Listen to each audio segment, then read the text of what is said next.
Volunteer వ్యవస్థని మొదటి నుంచి చంద్రబాబు నాయుడు గారు వ్యతిరేకిస్తున్నారు. దానికి కారణం ఒకటే, అది రాజకీయంగా వైఎస్ఆర్ పార్టీకి ప్రయోజనం చేకూరుస్తుందేమో అన్నటువంటి భయం.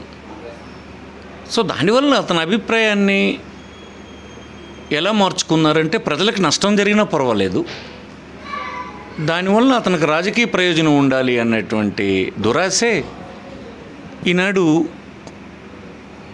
పింఛన్ అందుకుంటున్నటువంటి లబ్ధిదారులకు సజావుగా పింఛన్ అందించే అవకాశం లేకపోవడం.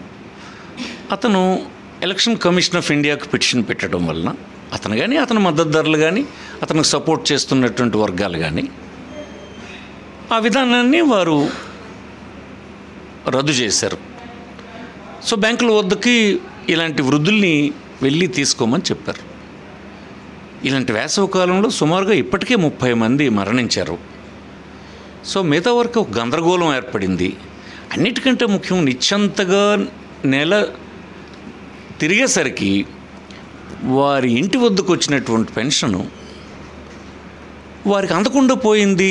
దానివల్ల అందుతుందో లేదో అని భయం, ఆగిపోతే మన జీవితాలు ఏం కావాలని వారు ఆందోళన చెందడం, ఇవన్నీ ఉత్పన్నమైనాయి. ఇది పూర్తిగా చంద్రబాబు చేసినటువంటి దుర్మార్గమే. అసలు వాలంటీర్ మీద మొదటి నుంచి అతను వ్యతిరేకమైనటువంటి భావాలనే ప్రజల్లో రెచ్చగొట్టాలని చూశాడు. వారు రకరకాల సంఘ విద్రోహక శక్తులని చెప్పి కూడా కామెంట్ చేశారు వారు మిత్రపక్షాలకు చెందినటువంటి వారు. ఇది ఎంతమాత్రం మంచిది కాదని ఈ సందర్భంగా చేస్తున్నా. ఈవేళ లబ్ధిదారులందరికీ తెలిసిపోయింది, ఇది చంద్రబాబు నాయుడు ప్రయత్నం వల్లనే మనకి కష్టాలు వచ్చినాయి అనేటువంటి భావనలో వాళ్ళంతా ఉన్నారు. ఇప్పుడు అది కప్పిపుచ్చుకోవడానికి ఓవర్ యాక్షన్ చేసే పని చేస్తున్నారు. వారే ఇవ్వమని డిమాండ్ చేస్తున్నట్టుగా, ఇవ్వకపోతే ఆందోళన చేస్తామన్నట్టుగా, ఇది ఎవరి తాలూగా ప్రయత్నం వల్ల ఆగిపోయింది అన్నట్టుగా. ఇది మీరు కదా ఇది ఆపించేసింది, ఈవేళ కాదు కదా, మొదటి నుంచి కూడా దీని మీద వ్యతిరేక భావంతో మీరున్నారు కదా.